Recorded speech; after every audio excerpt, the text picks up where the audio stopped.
President Trump doesn't seem to be as focused on the Hong Kong Stock Exchange this morning.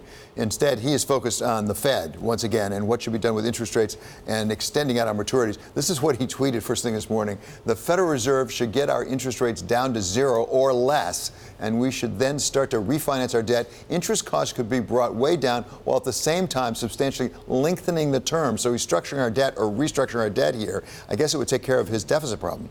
Yeah, it's pretty. I think this is the first time he's actually suggested that the Fed go to negative rates. There are some real questions among experts and commentators about whether the Fed could even legally do that. But the notion of extending maturities for debt, you know, a 50-year bond, a 100-year bond at the Treasury is under serious consideration.